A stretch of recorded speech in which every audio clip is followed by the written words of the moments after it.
This podcast was produced by OAR FM Dunedin with support from New Zealand On the Air. Like the kōkako, the saddleback, or tieke, belongs to the New Zealand wattlebird family. A family to which the huia belonged and which has been established in this country since ancient times, much longer than most of our other birds. The saddleback takes its name from the bright reddish saddle on its back, which according to legend is the mark of Maui's hand. Sadly, this attractive bird has disappeared from the main islands and exists only on a few offshore islands, carefully chosen locations for resettlement away from predators, which appears to have saved the tieke from total extinction. Community or chaos? We can construct and nurture community or fall into chaos. Over the next hour, Marvin Hubbard hosts conversations toward creating a fairer, more equal society. Community or Chaos is made possible with the support of Quakers Aotearoa. You'll find them online at quaker.org.nz.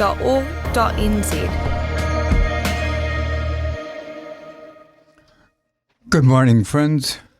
Being that we're approaching Christmas, I'm talking with Mark Chamberlain, the pastor of Holy Name Catholic Church, and also one of the Catholic chaplains at Otago University. And you can podcast this by going to oar.org in New Zealand, and then going to podcast, then going to Community or Chaos. Well, first, Mark, do you have anything you'd like to say about the tragic shooting in Australia at Bonsai Beach? Well, I think that we keep experiencing violence and we keep seeing pain, and I mean, my heart is just with all those who experience this shocking event against the Jewish community, and how it's so hard to try and comprehend, but also I think we feel with our hearts for Australians and for those who are experiencing this shock of trying to come to terms with such trauma inflicted in a hateful way. And that must always horrify us, as it has done throughout the whole last few years when we see such horror around our world. One of the things that I felt is that we often forget that we have so much more in common with every other human being than we could possibly have in differences. And I was thinking about the unarmed Syrian who tackled the gunman because he just couldn't stand seeing people murdered and shot.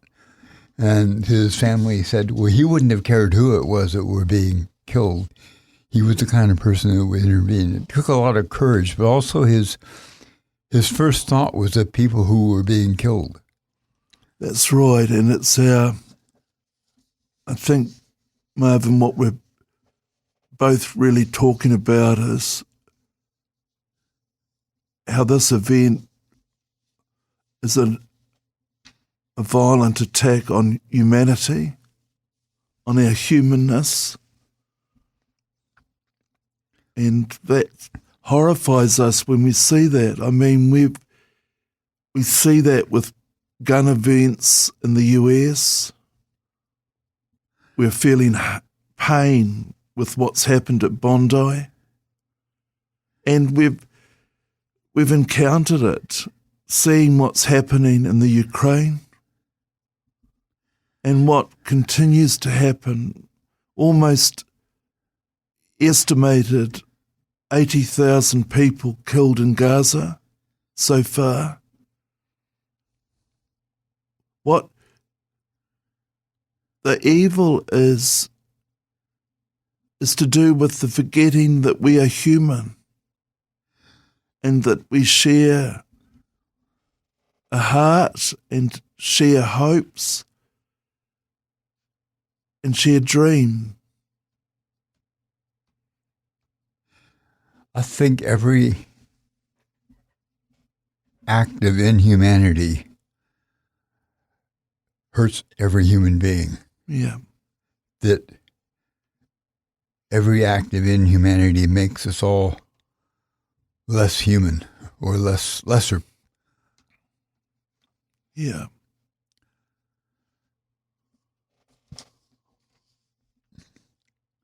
When you approach Christmas, do you often read Mary's song? Well, often in our prayer, in our liturgies, Mary's song of praise is reflected with, and we're brought into a place of realising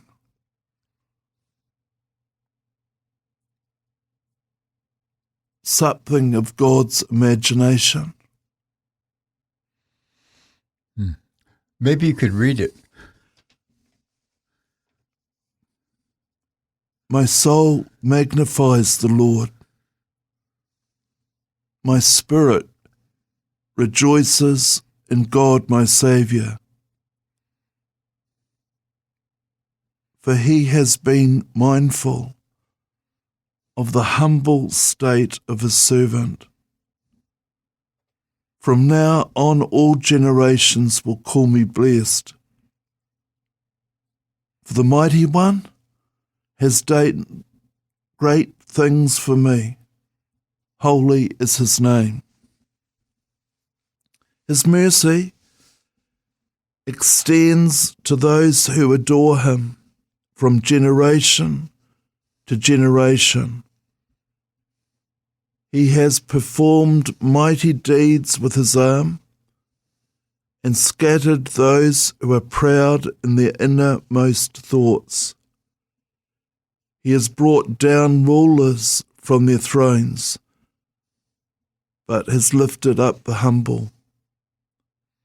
He has filled the hungry with good things, but has sent the rich away empty. He has helped his servant Israel, remembering to be merciful to Abraham and his descendants forever, just as he promised our ancestors. Of course, one of the things we need to remember when we're talking about the ancestors, that includes the ones who didn't become Jewish, the Arab, the other peoples in the region. Yeah. That Abraham had a close relationship with.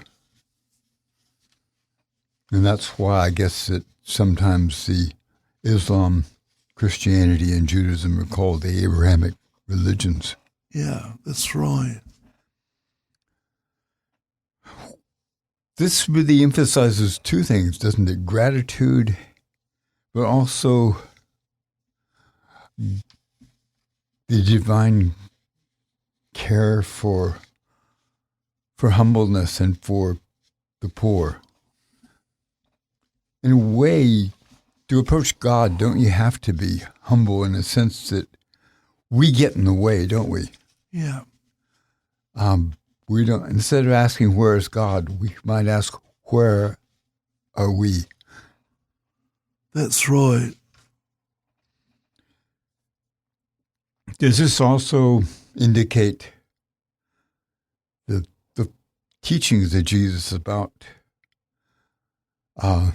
those who are not only poor in spirit, but also actual poverty, as most people in those days, and perhaps most people now, who suffer from poverty and inequality.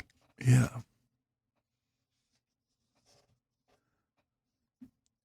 And I think, too, we can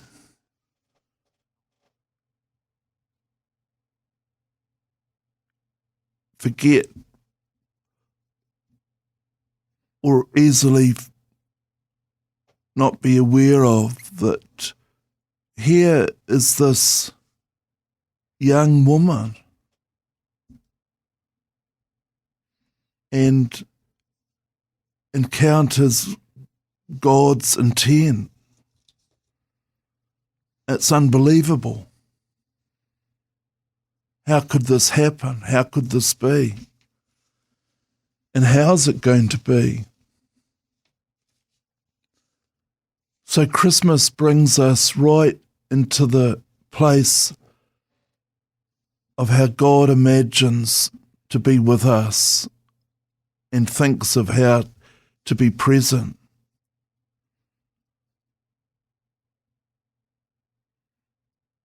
And St. Ignatius encourages us in the spiritual exercises to sit in prayer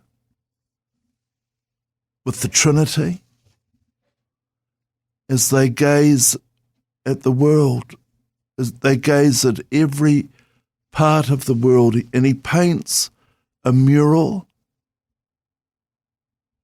of the different ethnic groups, and a mural that includes people being born and marrying and working, people being happy, people celebrating, being anxious, and people dying. But a whole range in this mural is of people who forget the presence of God in their midst. And he wants us to see the love the Trinity has for this world, and then their determination to send the second person of the Trinity to be among us. Christmas brings us into that sense of God's imagination. And here with Mary, it wasn't easy for her. This yes meant becoming pregnant when others would judge her, discard her, and being in the final months of pregnancy, climbing on a donkey, coping across rough terrain with all that was happening in her body, to find there was no place for them to stay for the birth. And then really in relative obscurity,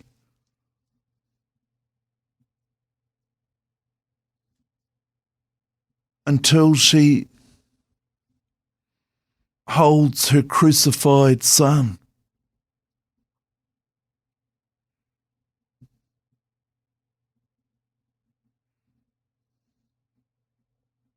So it's in the midst of pain and confusion and not knowing that the words of the Magnificat, this song of praise, comes.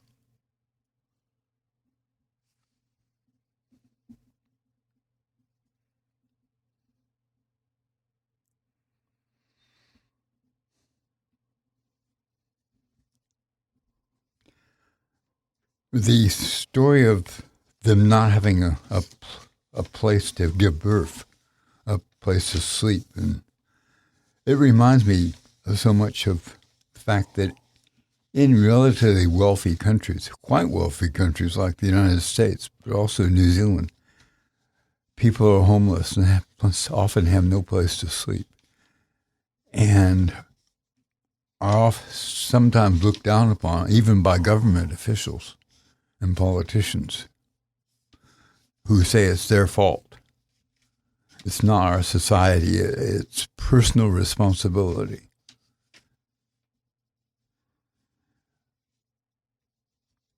Do we have a tradition also in the world of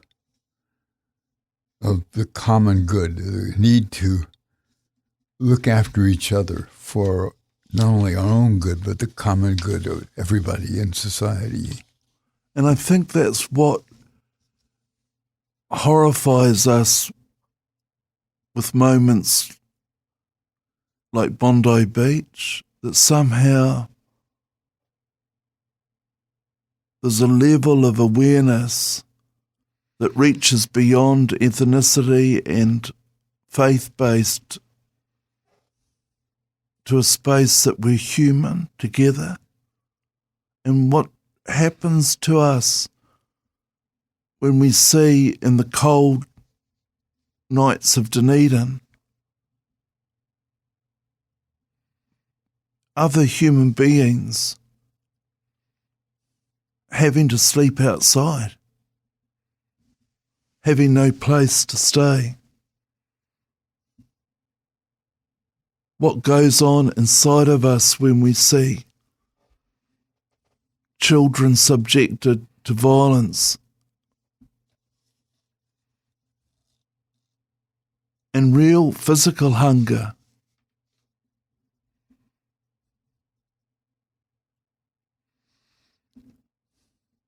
Hasn't there been a danger sometimes among religious people of spiritualizing poverty and hunger?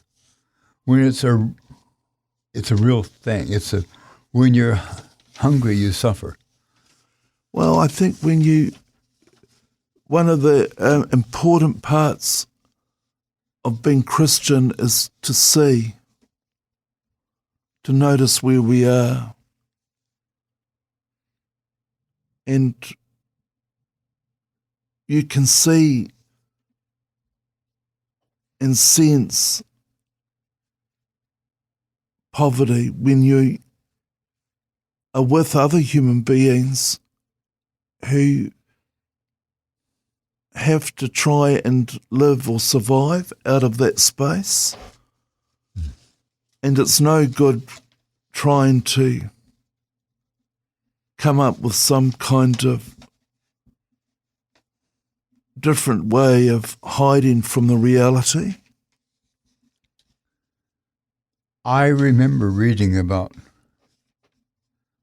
Robert Kennedy, something one of his daughters said. He grew up in a very wealthy family and had all kinds of privileges, really, but while he was Attorney General, he visited places in the Ozarks, in the Deep South, and in the mountains, and he saw people for the first time whose families didn't have enough to eat. I mean, were literally hungry. And his daughter said that changed him. Yeah. He would talk about it when he came home. Yeah. And it changed his attitude and who he was. Yeah. Somehow, that's part of what people talk about could talk about when they talk about conversion, is infinite. Do you think empathy comes from God, in a sense? I think it's a way of sensing how God is in the world.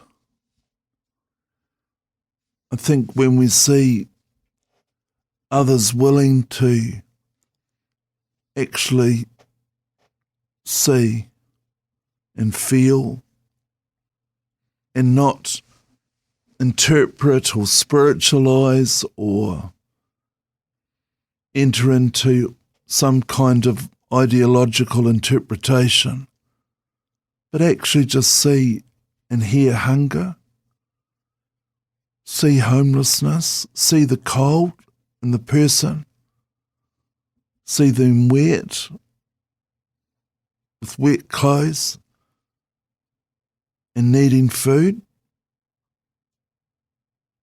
because their stomachs are aching. That changes it. It's like for people who have had to see people killed in Bondi on Sunday. It's real. The smell of blood and pain and horror and sound of gunfire.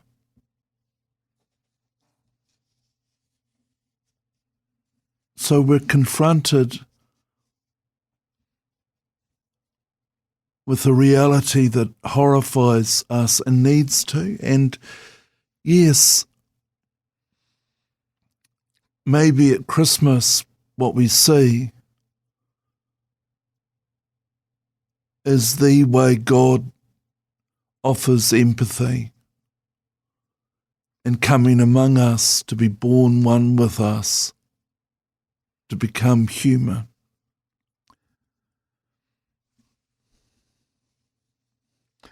When did you become aware of the reality of violence and suffering? I think when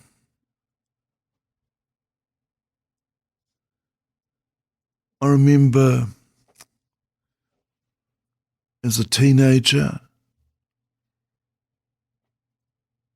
hearing parents in a supermarket screaming at their child and grabbing a hold of the child.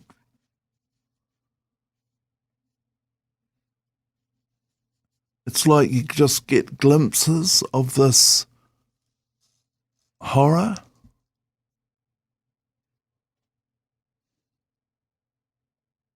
And when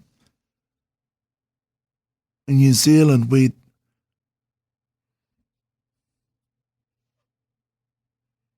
knew the names of those who'd been murdered because it was so infrequent. But now,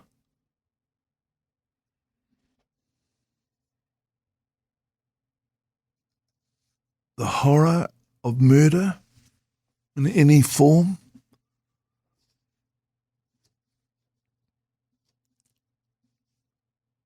is often so numerous and so present to us that we can just see it as just one more moment. That was one of the horrible things about the Holocaust, is that people were given numbers instead of names. Yeah. Well, we're talking about hunger and poverty. Do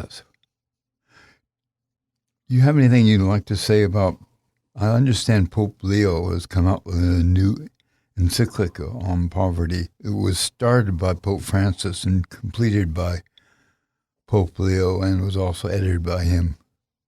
Are you familiar with? Yes, I am. And I think Pope Leo is making it crystal clear what it means to be a person of faith today and how that impels us to labour with God to make this world more just and more whole.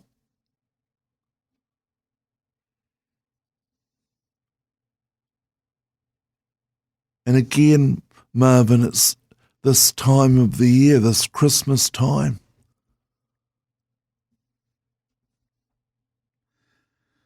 amidst all the pressures and the stresses and the deadlines and the to-do lists, to capture moments of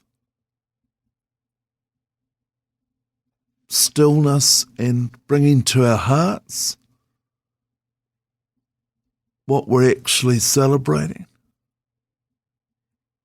Because it's never a question of where is God,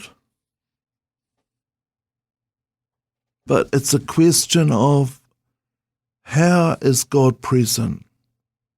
How do we recognize this presence of God in the midst of all of this?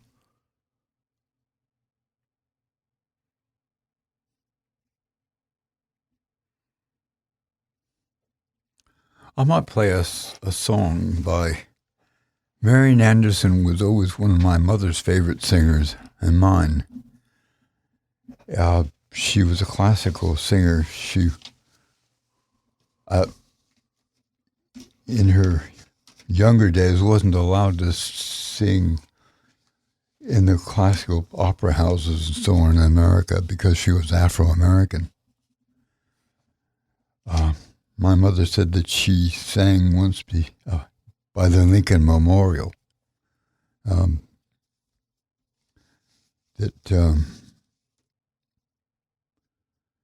Anyway, I'm going to play, this is from The Messiah by Handel.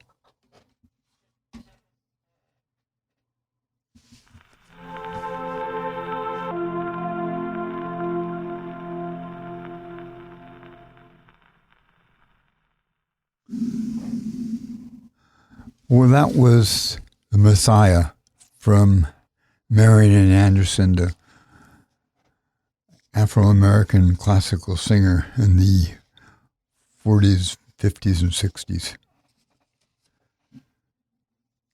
Well, would you like to say any more about Pope Leo's encyclica? It's about love, isn't it? It is about love, but it's about love in action and a real clarity about looking at how our world can be set up in unjust ways and really inviting us to revisit how we organise ourselves and our wealth and our poverty, and how that can be actually lived out in a way that everyone is treated again and understood to have implicit rights simply and only because they're human. Yeah, there's one thing for a Christian or a Muslim or a Jew or a Buddhist, for that matter, to realize that we have a soul and God is with us always and upholds our soul. But how do we translate this spiritual wisdom into a plausible material hope for a more humanitarian and generous society that acts from compassion? Yeah. And how do we change our direction? We don't seem to be going in that direction. Society, in a sense, needs a conversion of ourselves toward humanity, toward compassion. Yeah, it does. And somehow compassion has to include a generosity. So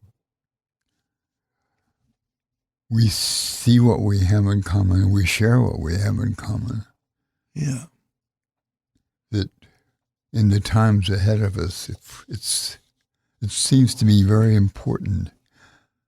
It's one of the things that, if we can do that, it's one of the things that may get us through climate change in a way that's not as terrible as it could be. Yeah, that's right.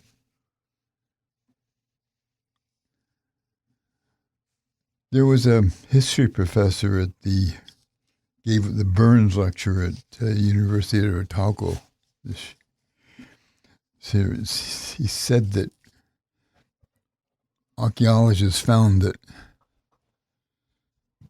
the hunter-gatherer societies were probably more egalitarian, and certainly from the evidence less violent than present society. Less evidence of people dying of violence. And that even the first villages were probably more egalitarian and democratic than the empires that followed. His name was Brad Gregory. He teaches history in Notre Dame in Indiana. He says Jesus was subverting the way of the empire and the way of the world, and was setting up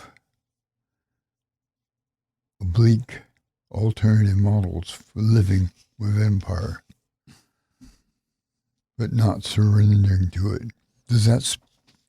Should that speak to us? Well, I think, when we consider the enormous invasion of God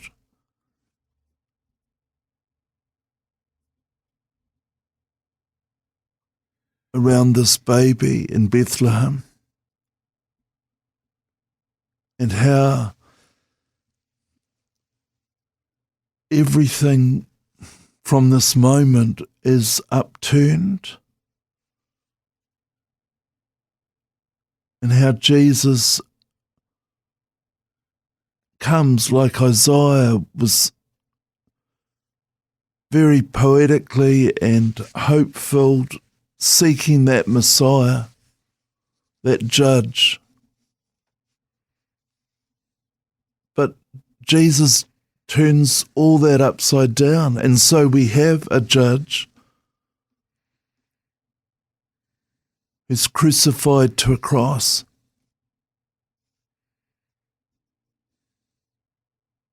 And who shows us only love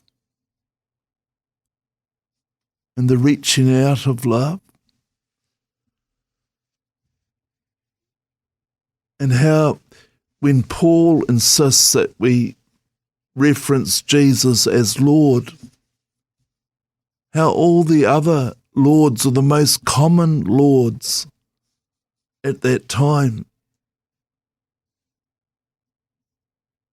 were people of power and authority and felt themselves important, and in a sense ruled it over others, or as we say, lorded it over others, made their authority felt. Jesus, totally different. Turns it all upside down and says to us, whenever you give food to the hungry, you give it to me. When you clothe the naked, you do that to me.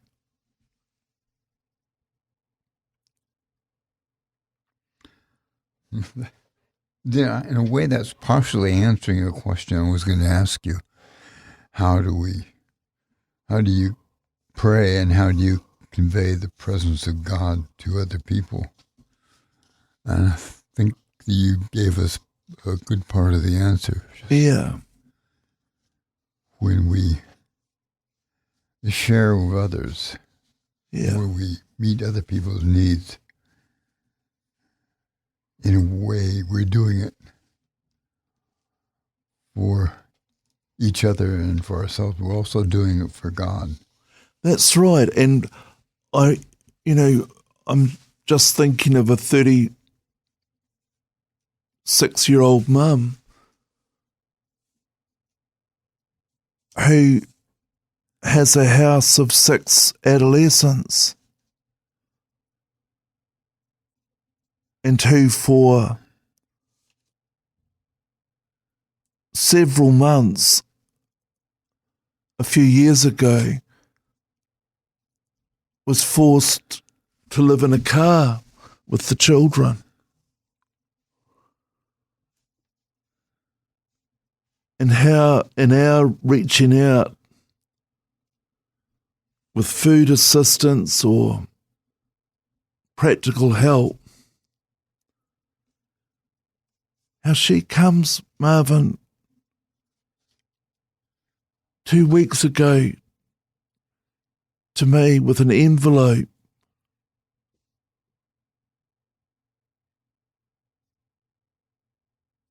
with a $50 pack and save voucher to give to someone who may need it.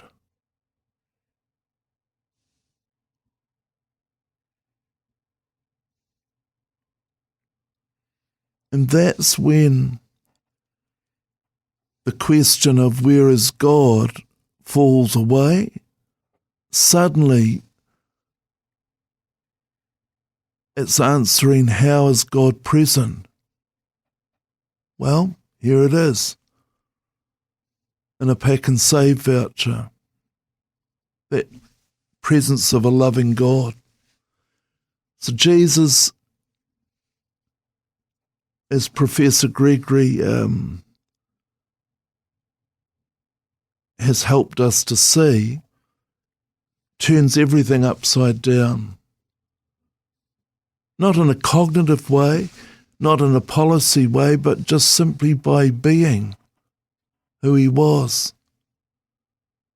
and shifting territory by welcoming those excluded. Because everyone wants to belong.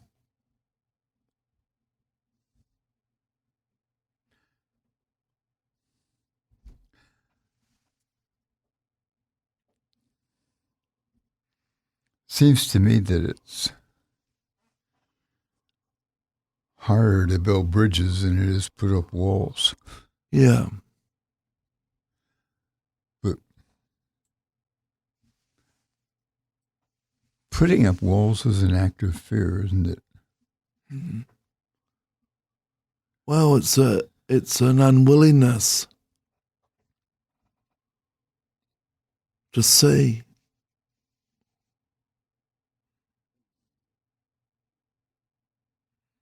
And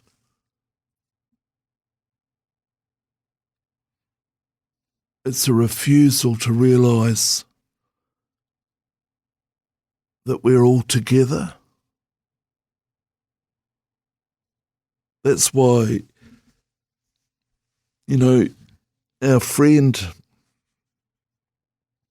who unarms one of the attackers in Bondi strikes us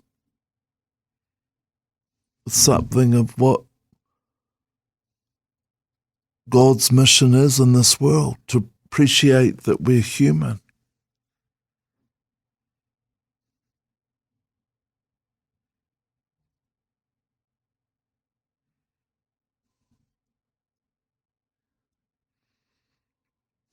Sometimes I think we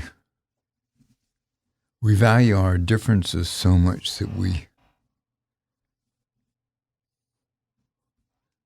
devalue what we have in common. Yeah. It's like we put the attention in the wrong space. And so we need to build borders or put walls or fences around us.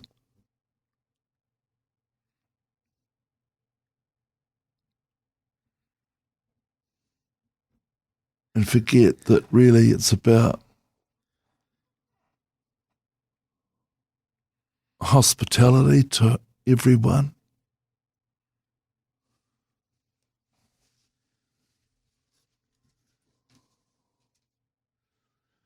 It's much easier probably to be hospitable when we're not afraid. Yeah. And it's only really by being hospitable that we stop being afraid.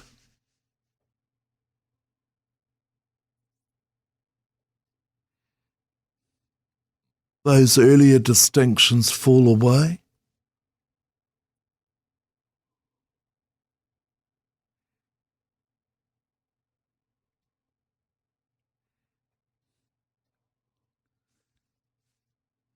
One of the things that I think is really difficult, but also makes life and change possible and goodness possible is the idea of forgiveness and mercy. I mean, we all have things that I would say almost everyone has things that we might have wished we hadn't done or thought could have done better. Or we have things where we're afraid or where we feel mistreated. But it seems to me it's only when you forgive that you can find yourself, your true self, and can move forward. Yeah, that's right. You know, it's not like we're never going to be angry. Yeah. But we don't have to remain angry. Yeah. And we don't have to concentrate on the things that hurt us. We can try to find the things that heal us. Yeah. That's right. And to appreciate that we're responsible for how we are. Like we can choose to go through life as a victim.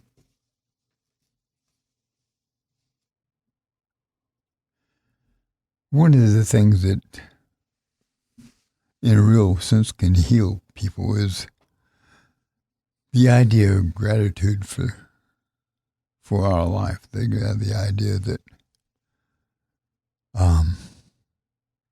things may not be perfect, but there are lots of beautiful things in the world and in life. If we can appreciate them, if we can sometimes concentrate, it might be a little thing like a bird song in the morning.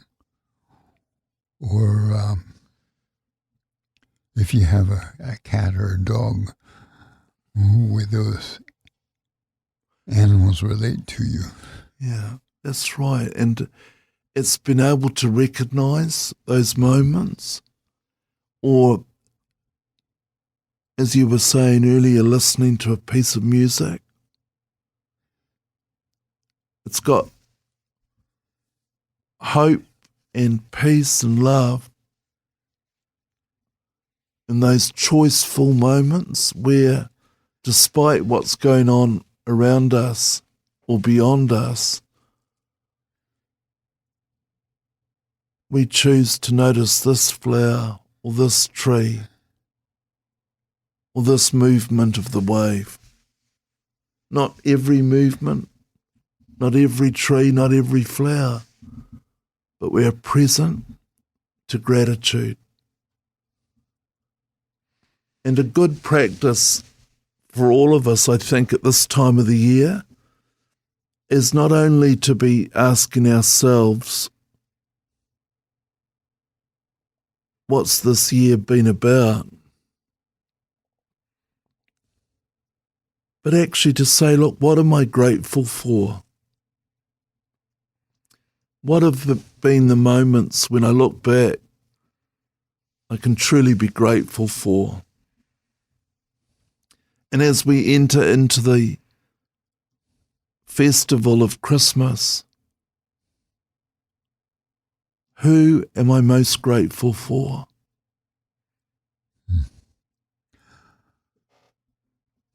I've been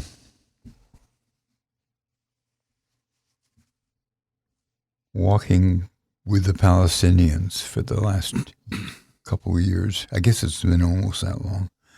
And I realized that at some point that while I do it because I think it's the right thing, I'm grateful for their presence. I'm grateful for them. Yeah.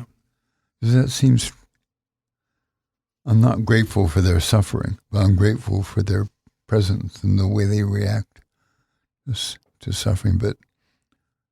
And their they're being there and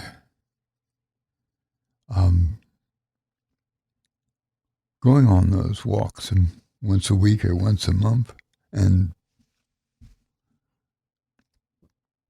what they share with us, their humanness, I'm grateful for that. And when we consider the love of the Trinity for humanity, what we see is allowing God to be grateful just to be with us. God's not grateful for what we suffer, just as you say, Marvin, but grateful to accompany us.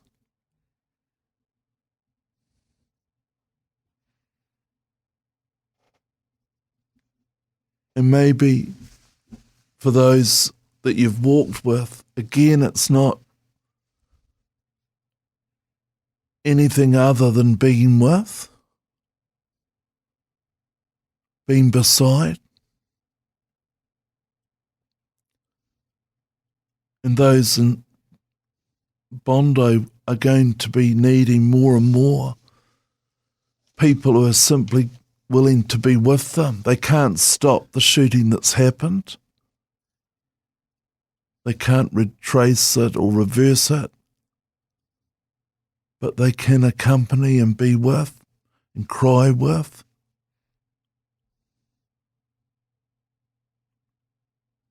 And love those people who've been really affected personally by this action of evil.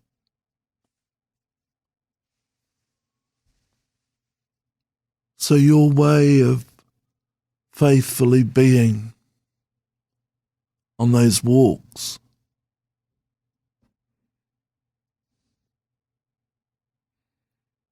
is a fine way of expressing what all of the truth of our being here in this world is about. Well, I came to the conclusion that I've received much more than I've given for being here. Yeah, yeah.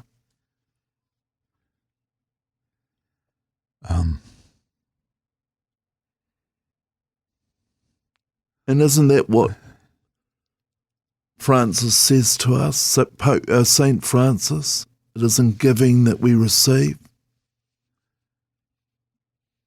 I guess so. Yeah. But in his prayer.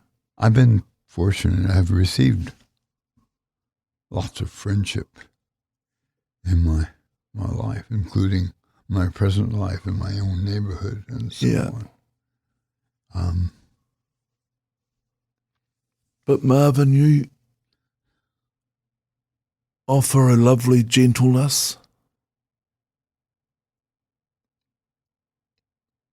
Well, sometimes. That is part of the gift of the world. It's what Jesus does. He turns everything. Suddenly, control and power and envy and all those energies give way to a smile and to gentleness and just a sheer determination to be with. And in the end, that's what the Christmas gift is that God's determination to be with humanity. Not beside humanity, but with us. Emmanuel. In a sense, I think, when we're really let other people be present to us, which sometimes happens, why it's also allowing God to be present with us. Yeah, it is. Well, thanks a lot and I guess that in spite of the difficulties of the world, the thing about Christmas is generosity, isn't it? Yeah, it is. Thank you, Marvin. Thank you, Mark. Yeah, thank you. Well, friends, this was a conversation with Mark Chamberlain about Christmas and generosity. This podcast was produced by OAR FM Dunedin with support from New Zealand On the Air.